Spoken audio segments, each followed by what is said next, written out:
رب تعالیٰ غفور الرحیم کہتا ہے.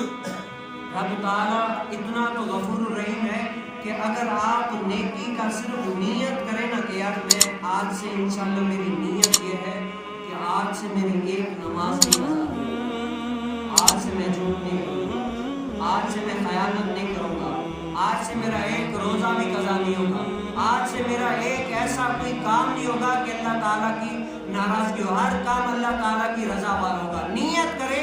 رب تعالیٰ فرماتا ہے کہ اس کی نیت کرے، اگرچہ وہ کام نہ کرے لیکن اس کو ثواب اتنا ہی میں دوں گا.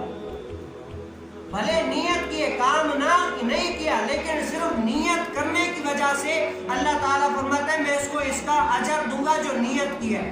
اور دیکھیں کہ اگر انسان کوئی یہ نیت کرتا ہے کہ میں یہاں سے جا کر معاذ اللہ کیا کروں گا، چوری کروں گا، غیبت کروں گا، یا آج سے جو ہے نا میں معاذ اللہ ثم معاذ اللہ نماز نہیں پڑھوں گا، تو رب تعالیٰ یہاں پر جیسے نیت وہاں پر کی ثواب دیتا ہے تو یہاں پر بھی نیت کے ہونا بھی یہ چاہیے تھا کہ اس کو گناہ ملے. لیکن رب تعالیٰ کا غفور الرحیم دیکھیں، رب تعالیٰ فرماتا ہے نیت بھلے کی جب تک وہ عمل کرے نہ تب تک اس کو گناہ نہیں ملے. کیا وہاں پر نیکی کی نیت کی ہے، اگرچہ نیکی نہ کی ہو ثواب مل رہا ہے. یہاں پر گناہ کی نیت کی ہے، ابھی تک گناہ کا وہ گناہ نہیں لکھا جا رہا جب تک وہ گناہ کرے نا. نیت یہاں پر کر لی گناہ کی لیکن نیت کا گناہ یہاں پر مل نہیں رہا.